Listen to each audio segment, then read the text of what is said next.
This is Aaron Browner, Pastor Aaron Browner from the Nazarene, Yeah. Perry Church of the Nazarene.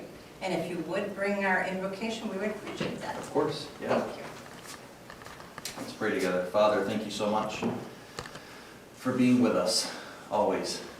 You sent Jesus to be our Emmanuel, and we need you all the time.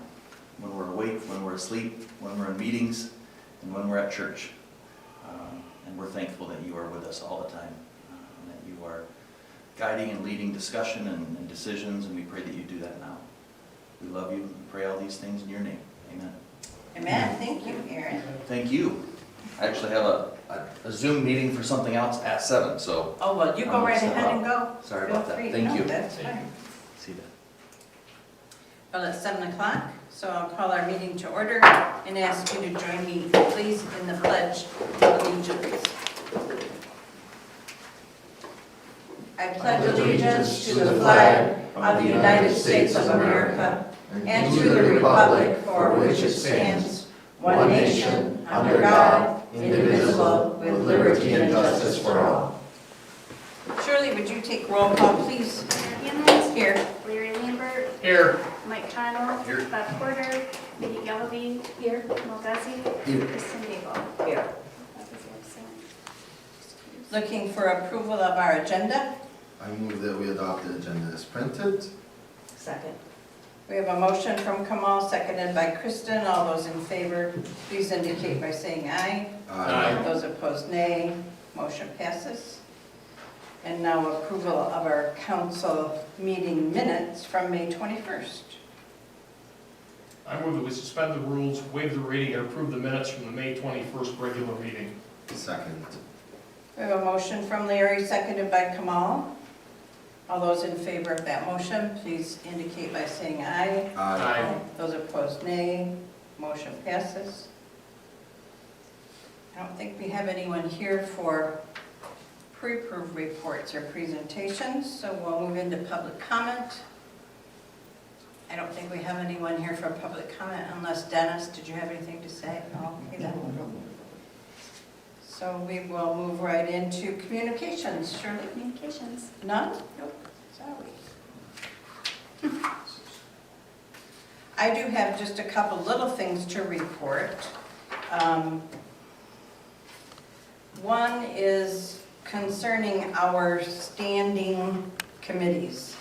These are the committees that have been in place, some of them newer, some of them older, that have to do mostly with council and council serving on those committees.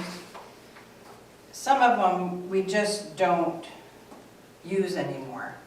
So I'm going to remove those committees, and one is the DPW Grounds Reorganization Team. We put that in place when Kevin was the superintendent, and he needed a little direction with that, but John doesn't, so we'll eliminate that. The grant committee that Ron Kraus was chair of has not met, has not had any action at all in the last couple of years, so we're going to delete that as well.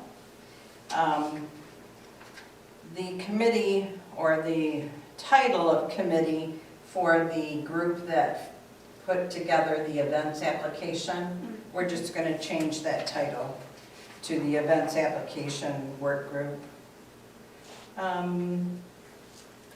There is a change to the police department funding committee as well, because that has been inactive, so we'll also delete that. And that was all of those. So just so you're all aware of that. It's certainly up to the mayor how they want to approach that. If you'll remember, James Hugulett did not have standing committees. He formed a work group or a work committee when there was a need. And prior to that, Mayor DeLue did have standing committees. And Devin, who was the clerk when I came on as mayor, explained that to me And it was my choice to have the standing committees. I felt it was important to have those in place so people could research, be familiar with what might be needed. And so that's what we did. So those changes will be what I am doing, but the new mayor may choose to do something different.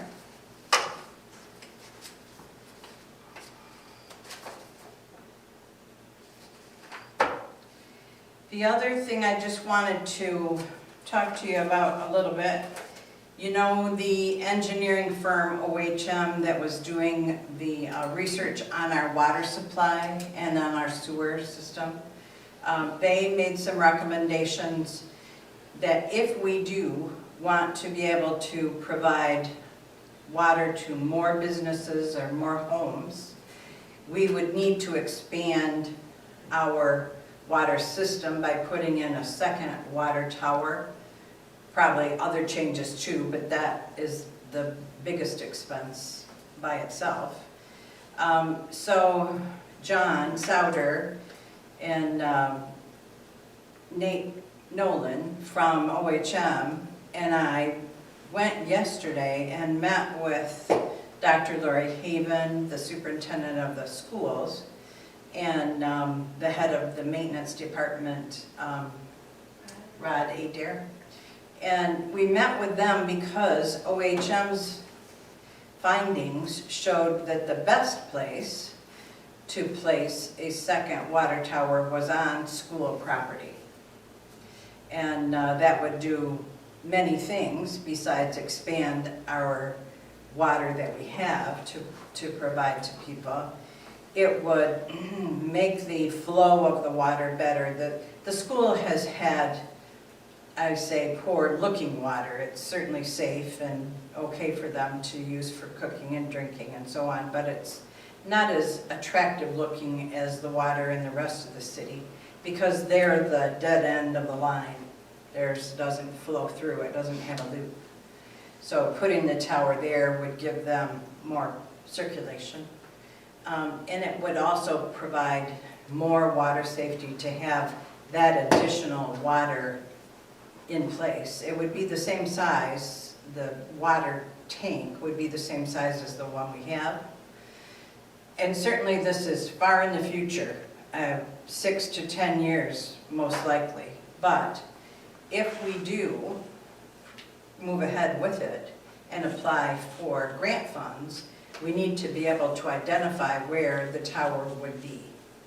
So we, the three of us, met with them yesterday, and they were extremely receptive to that being there. They could see that it would be a benefit for all those reasons. So John and I are going to go to the school board meeting the 15th? Yeah, the 15th of this month, just to present the information we gave them yesterday. Hopefully John can answer any questions they might have. I'm sure he can. And if they are receptive to it, then details would be put together. Certainly a survey would have to be drawn. The size of the footprint would only have to be 100 feet by 100 feet, so it's not huge, and it would be an easement. So that information will be shared at the board meeting, and we'll go from there. Any questions? I hope not, because John's not here. Okay. Well, that's everything I had. Do we have department head reports? Megan, would you like to go first?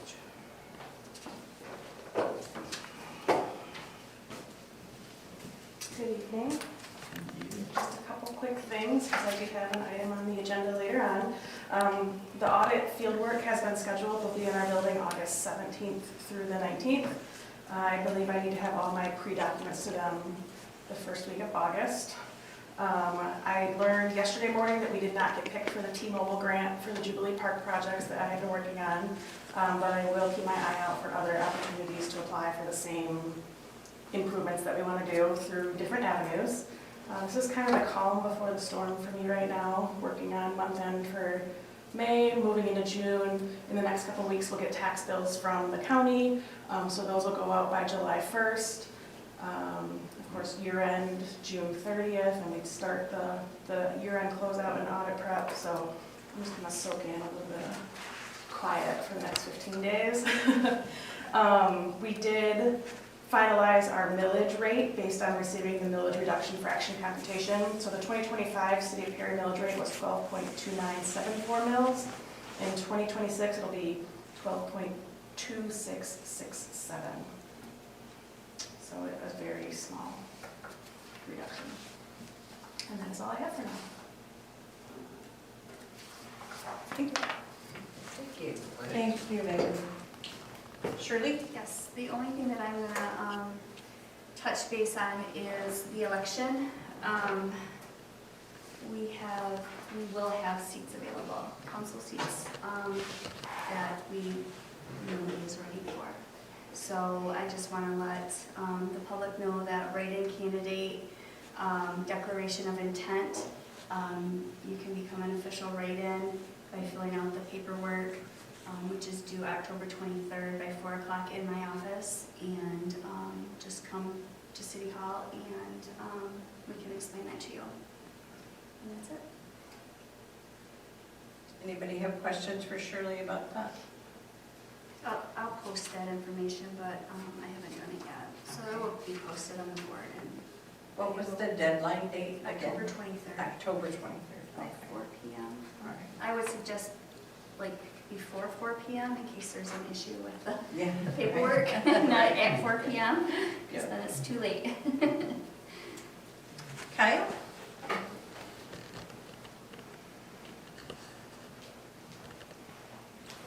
Good evening, everyone.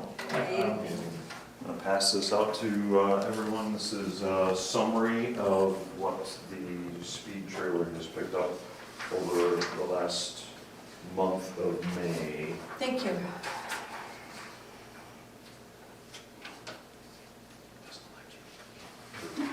Thank you. You're welcome. Thank you.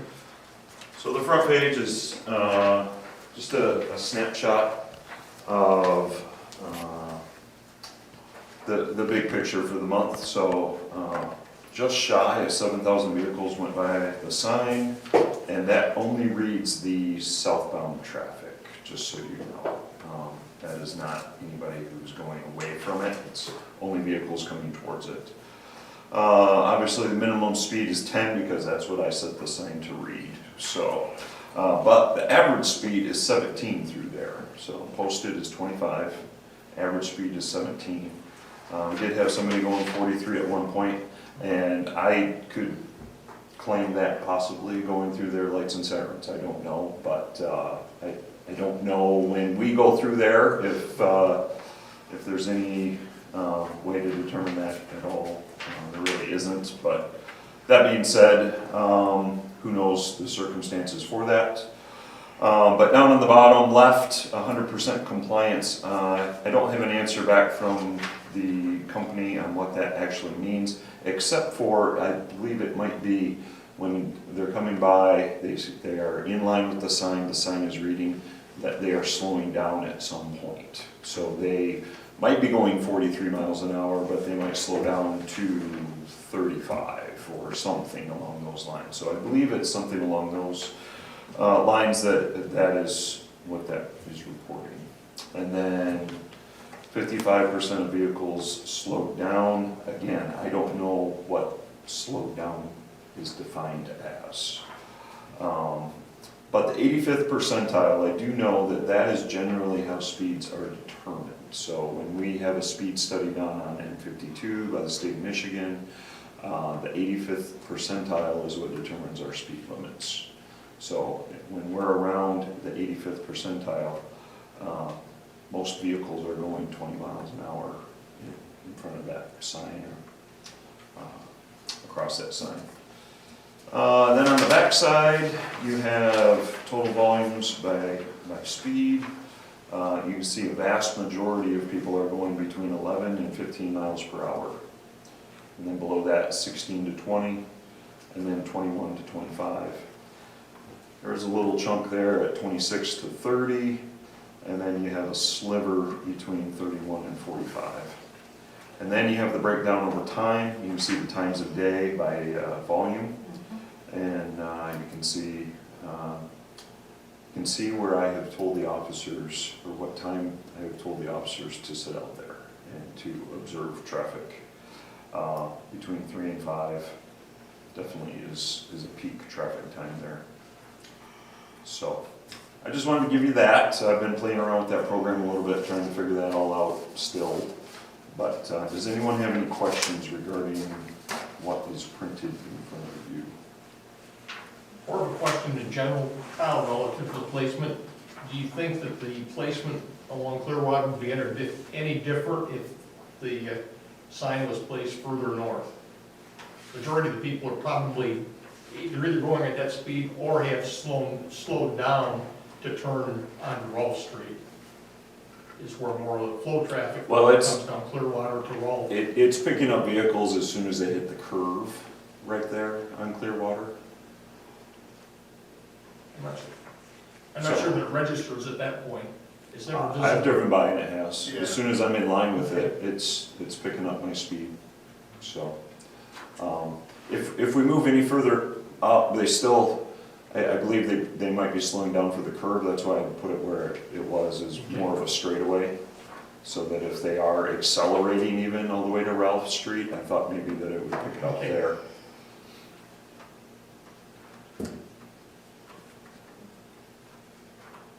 Thoughts, questions, ideas? I think that's great. How many cars in that month frame? It's right there, total vehicles, 6,846. I think it's a lot. Oh, yeah. It is a lot. Yard sale weekend, maybe it's. Oh, yeah, yard sale. Yeah, maybe, but, yeah, A lot of contractors. yeah, probably, on a daily basis. Yeah. That's a great. I am working on, I would think by tomorrow we'll have fully hired a new full-time officer. Gonna get her equipped with everything before I get her out on the road by herself, but she is riding around with Sergeant Monroe at the present time. And, yeah, I'm really pleased with her interaction with everyone so far. So I'll get her officially hired and present you with her name and all of that stuff. But you'll see her out and about with Sergeant Monroe in the meantime. So, any questions for me? No? All right. Okay. Thank you. Thank you so much. That's all of our department head reports. So moving on to committee reports. Do we have any of those tonight? I know we're going to talk about some ordinance stuff later. Looking at presentation and approval of the bills. I move that we approve the bills as presented and that payment be authorized. Second. We have a motion from Mike, seconded by Mindy. All those in favor of that motion, please signify by saying aye. Aye. Those opposed, nay. Motion passes. We don't have anything listed under old business. So we'll move on to some mayor appointments under new business, and those are reappointments, actually. They are for reappointment of Megan, and then reappointment of Bob Porter. So Megan is the chair of the building authority, and that needs to stay in place until, Megan, you I remind think- me how that works. Yeah, I think 2028, so the building bond for this renovation for where we sit is paid off in 2027, and then we'll have to do a final audit and close out, and I'll have to talk to the USDA and our attorney to find out how do we officially dissolve the building authority, and then the board will go with it. So this reappointment will be for Megan to serve until May of 2028. I move that we approve the mayor's recommendation to reappoint Megan Galbraith to the building authority with a term to expire May 2028. Sorry if I butchered your name. Second. We have a motion from Kamal, second from Mike. All those in favor of that motion, please signify by saying aye. Aye. Those opposed, nay. Motion passes. I did text with Bob Porter last week concerning his place on the Zoning Board of Appeals. His term will expire 1st of July, so in talking with him, he indicated that he would be willing to serve another term.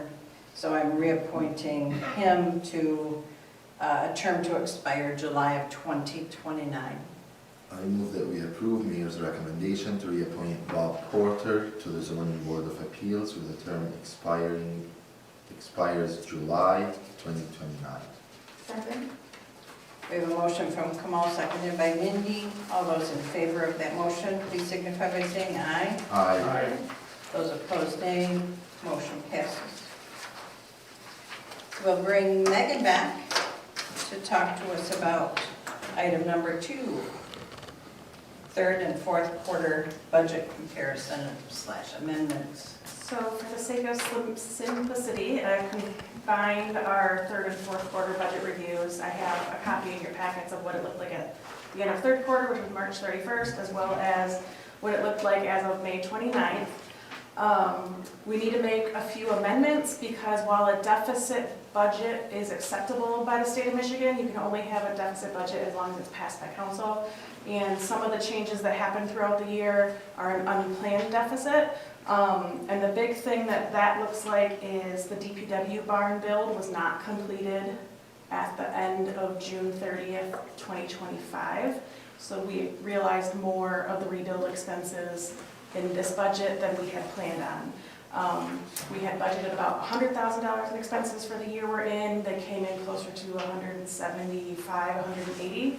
But also remember that there was about $92,000 in deferred revenue. It was insurance money that came in last year that the auditors wanted us to defer and recognize this year. So the revenue is offsetting the unplanned expenses. So it is a wash in the end. Our budgeted interest revenue for the year was $81,000. As of 5/29, we have recognized $103,000 in interest revenue. Michigan class is sitting right around 3.7% return. I did just have to renew a CD that's at Huntington with some of our sewer funds, and the best rate I could get there was about 3%. But just to diversify where our money is, I kept the CD. The copy you see in front of you, I have highlighted items in yellow that are going to be proposed expense increase adjustments, and I highlighted items in green that are what I'm proposing to decrease to offset some of the increases, so we're just moving money amongst departments.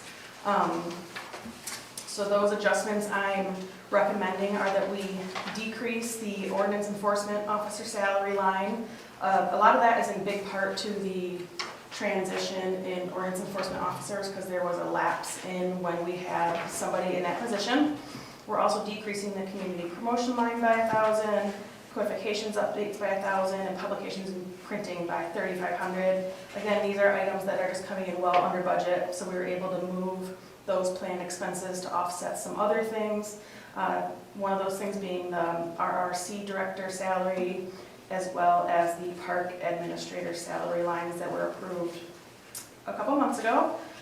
Utilities in a couple departments are coming out higher than anticipated, and so you'll see on the page it says fourth quarter budget amendments how we're funding those increases, and it's either from a decrease in expense or state grants and deferred revenues.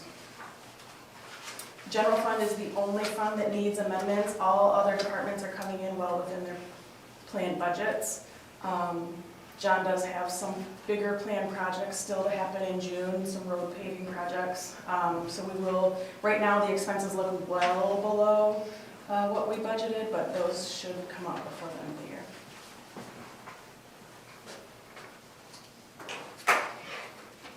Does anyone have any questions for Megan? No. Megan, as usual, you've done a great job. Thank you for explaining it and helping us to understand this better than we might.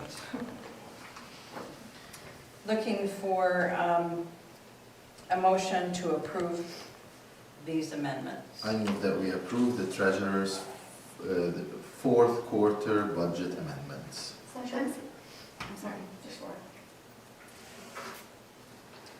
Did you want to say something? We have a motion from Kamal, seconded by Mindy. All those in favor of that motion, please signify by saying aye. Aye. Those opposed, nay. Motion passes. Thank you. Thank you. Next. Our next item is a discussion regarding the communication that Shirley received about our cell tower. We can't really do anything as far as verbally negotiating right now because of the statements in the proposal. But what I'd like to know, and what we need to discuss is, do we want to entertain this proposal? If we do, my recommendation would be to hand that over to our attorney to at least negotiate with the, I can't even think of the company's name, but with them, what is it? Everest. Who, because they have said we can't discuss this in public. So he needs to get past that so that then we can actually discuss what you want to do, is my thought. And I'm certainly willing to entertain anybody else's thoughts about that, but what do you think? I am against it. You are against sending it to the attorney? Yeah, I'm against even considering the options here in those, like the terms. There are things that I'm not okay with. There are big things that I'm not okay with. The general terms or the things that would be negotiated? Because Kamal, we can't negotiate with them until we can discuss it in public, and we can't do that until the attorney removes that condition. So I'm asking, do we want to have the attorney remove that condition so we can negotiate it? Or are you so opposed to doing anything with it that we should just say, no, thank you? Go ahead. I'm opposed to it. I don't see what's in it for the city in reality. It looked to me like on the surface, and having read Justin's comments, that if we were to negotiate at some point in time, it's still going to be advantage Everest if we're not careful, and I don't think the city's going to net any real benefit out of it. And Kamal, that's your opinion as well, correct? Absolutely. Okay, Mike, what do you Yeah, think? I agree. You agree? Mindy, also in agreement. So shall we direct Shirley to respond to them and let them know that we're not interested? Okay. Do we want to make like an official motion for that, or I can just do it? I'm not sure. It's always nice to have an official motion. Could somebody give us a motion? Something up. I move that we respond to Everett's offer by rejecting the negotiations. Second. We have a motion from Kamal, seconded by Mike. All those in favor of that motion, please signify by saying aye. Aye. All those opposed, nay. Motion passes. So Shirley, if you'll take care of that, please. Would you let Justin know that too, just so.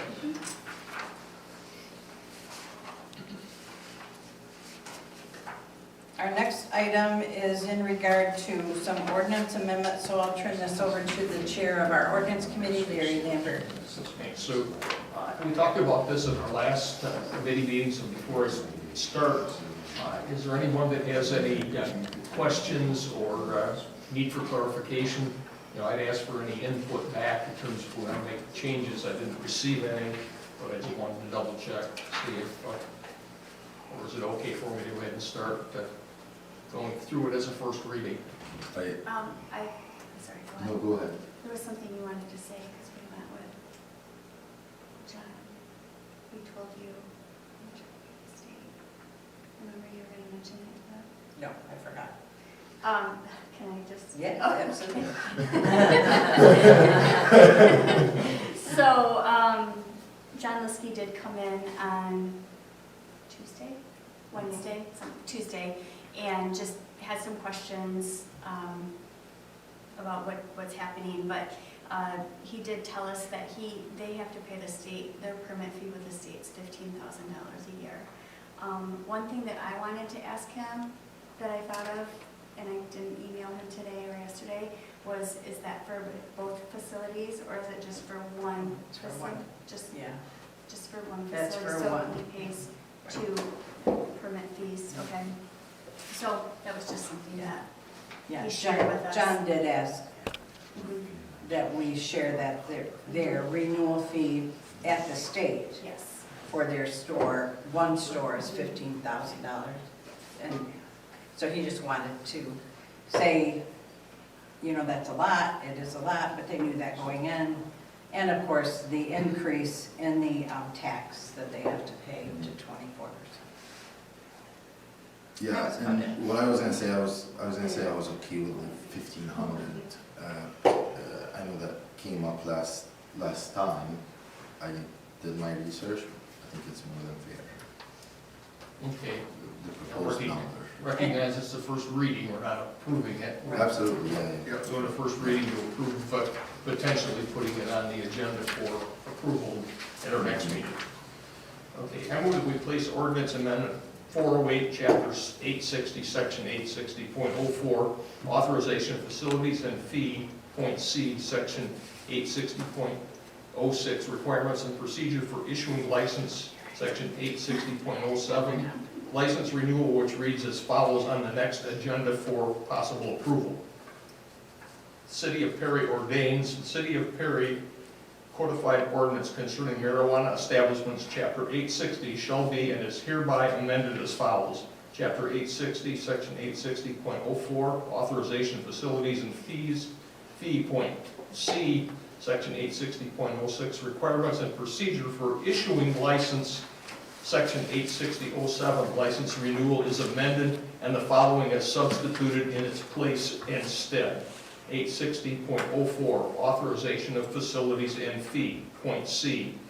A non-refundable fee shall be paid at the time of license renewal by each marijuana facility licensed under this chapter in an annual amount set by resolution of City Council. Annual fee is reduced to 50% after 2 years of continuous facility operation if all of the following are met. Point 1. The licensee has operated for 24 months without material ordinance violations. Point 2, all renewal fees, escrow charges, inspection charges, attorney fees, and enforcement costs owed to the city are paid. Point 3, the licensee is in good standing with the Cannabis Regulatory Agency. Point 4, there are no pending zoning, building, fire, police, nuisance, or licensing violations. Point 5, the site is complete and in compliance with the approved site plan, special land use approval, and all conditions. Point 6, there has been no ownership transfer, expansion, relocation, material site plan amendment, or lapse in local state approval license since the last renewal. Point 7, if the property fails to comply with the ordinance or there are any violations, the license renewal fee will revert back to the published renewal fee. 860.06. Point 8, proof of security bond in the amount of $50,000 with the city listed as the obligee to guarantee performance by applicant of the terms, conditions, and/or obligations of this chapter in a manner and surety approved by the city attorney or in the creation of an escrow account as follows.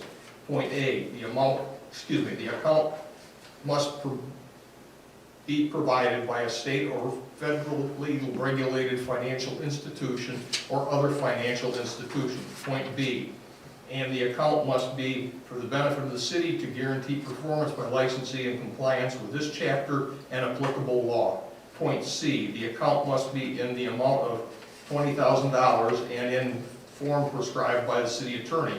If the surety escrow account requirement is eliminated after 2 years continuous facility operation, if all of the following are met.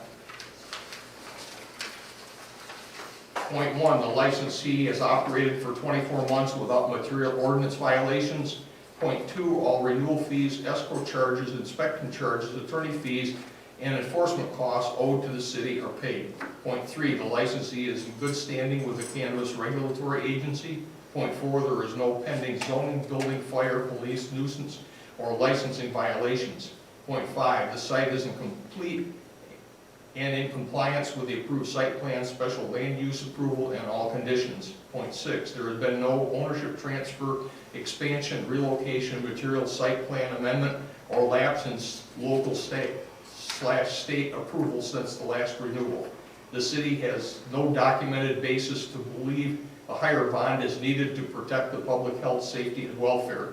Point 8, if the property fails to comply with the ordinance or there are any violations, the elimination of the bond is void and the owners will need to provide a copy of the bond within 15 days to the city. 860.07, license renewal. Point A, an initial marijuana facility license shall be valid for 1 year from the first day of facility operation unless revoked as provided by law. Point B, a marijuana facility license renewal will be valid for 1 year from the date of issuance unless revoked as provided by law. Point C, a valid marijuana facility license may be renewed on an annual basis by submitting an application and payment of the annual license fee. Application is to renew marijuana facility shall be filed at least 30 days prior to the date of its expiration. Point D, application for the first renewal of a marijuana facility license shall be filed at least 30 days before the completion of the facility's first year of continuous operation. Subsequent renewal applications shall be filed at least 30 days before the date of the current license expiration. Point E, applications for renewal or amendment of existing permits shall be reviewed and granted or denied before application for new permits can be considered.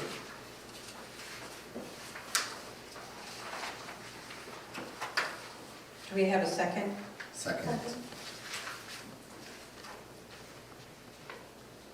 Is there any discussion, any questions? Okay. We have a motion then from Larry, seconded by Kamal. All those in favor of that motion, please signify by saying aye. Aye. Those opposed, nay. Motion passes. Thank you, Larry, that was long.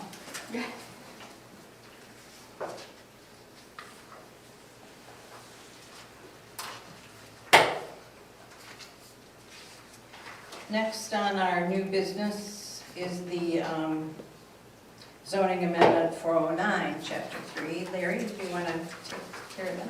Okay, any questions about this one before? No question, but I think that you can just read the additions. I don't think that you have to read all of them.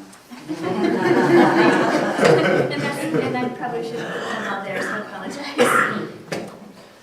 Okay, the top and then the city of Perry zoning, I move that we place zoning ordinance amendment 409, chapter 3, section 3.31B, which reads as follows on the next agenda for possible approval. The city of Perry zoning ordinance, chapter 3, section 3.31B, adding number 4 and A through H marijuana provisioning center retail is amended as follows. Read point 4, the surety bond escrow account requirement is eliminated after 2 years of continuous facility operation if all of the following are met. A, the licensee has operated for 24 months without material ordinance violations. B, all renewal fees, escrow charges, inspection charges, attorney fees, and enforcement costs owed to the city are paid. Point C, the licensee is in good standing with the Cannabis Regulatory Agency. Point D, there is no pending zoning, building, fire, police, nuisance or licensing violations. Point E, the site is complete and in compliance with the approved site plan, special use approval, and all conditions. Point F, there has been no ownership transfer, expansion, relocation, material site plan amendment, or lapse in local or state approval since the last renewal. Point G, the city has no documented basis to believe a higher bond is needed to protect the public's health, safety, and welfare. Point H, if the property fails to comply with the ordinance or there are any violations, the elimination of the bond is void and the owners will need to provide a copy of the bond within 15 days to the city. This ordinance shall take effect 30 days from publication. Second. We have a motion from Larry, seconded by Mike. All those in favor of that motion, please signify by saying aye. I, Those opposed, nay. Motion passes. I'm sorry.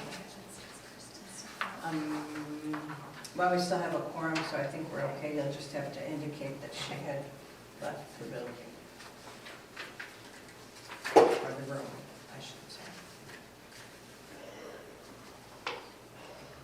Our last item under new business is concerning the employee health plan renewal and possible approval. And Shirley will, Everybody had a chance to review it? yes. Okay, are there any questions, or do you want me to? Does anybody? Does it continue to be satisfactory? Yes. The policies and- Yes, yes, it's a very good policy. I think it's a very good policy, you guys agree? I agree. We both, we're all very happy with that, I think, so, especially me, because I use it the most. And I do see there was more than one option. I Mhm. think we should stick with the one that we currently have, because it's highlighted some current, and I think it's this one. Mhm. I think we should just stay with the one that we have. There's option 1, 2, 3. So the very first column is the current policy that we have now. Yeah. The second column is the renewal of the exact same policy. Mm-hmm. Option 1 is increasing the deductible for individual and family. Yeah, we want to Little just bit. stick with the, I think we should just keep everything as it is. Not do any adjustments. the coverage is what you're talking about. Yeah. You're not talking about the premium because you know that is changing. Yes, I do see the premiums changing, but I'd like it to the, stay the same. Let's do both. the price difference is not that big. Like, when you look at the difference between the 3 options, it's really minimal. I think we should just stay with the one we have. I think we had this discussion a year ago when we Yeah. renewed, and came to the same basic conclusion. Yeah, yeah, yeah. We're about 15.5% premium increase, which is what's happening everywhere, Right. with almost everything. Right. The options on the second page, one of them is totally out of the question because it's like very expensive. And we know that half is geared mainly toward the east side of the state. It hasn't like trickled over here quite so far yet. And then this other choice, the Blue Care Network, PCP provider, primary care provider, Focus Gold Option 2, that reduces the primary care physician in your area by 30 to 35%. So it makes your primary care, the doctors that you can go to less. And we have, I think, 2 people on the plan that will change their primary care physician to, I'm just throwing that out there, just so you guys know. So, And they can do that under the plan that you have now.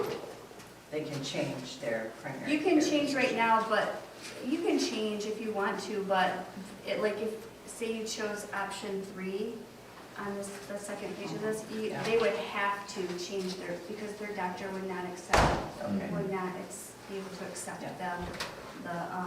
the plan, so. I move that we approve Blue Care Network Healthcare Plan 2026 BCN Gold Option 2 for the 2026-2027 fiscal year and authorize the clerk to sign the same on behalf of the city. Second. Our I'm gonna give intentions are the that, I'm gonna same. give that to Mindy. We have a motion from Mike, seconded by Mindy. All those in favor of that motion, please signify by saying aye. Aye. Those opposed, nay. Motion passes. Thank you. Thank you for all that you do and all this research. It is good. You didn't have to wear my reading glasses. I brought them with me. Do we have any other business to come before council at this time? Council members, do you have anything? Any discussions or observations you'd like to make? I would encourage people in our city to consider running as an official write-in for the 2 empty council seats that we'll have, and would ask that they would come and talk to Shirley about that if they would like to clarify what they have to do to run as a write-in. Any other public comment? Any agenda items for our next meeting you'd like to tell Shirley about? Just the ordinances. I may have information on the elevator, like another elevator quote or whatever she's gonna provide me. I reached out to someone in the area and then gave her the answers that she was looking for, so see what she says. Anyone else have anything? Then our meeting is adjourned at 7:45 PM.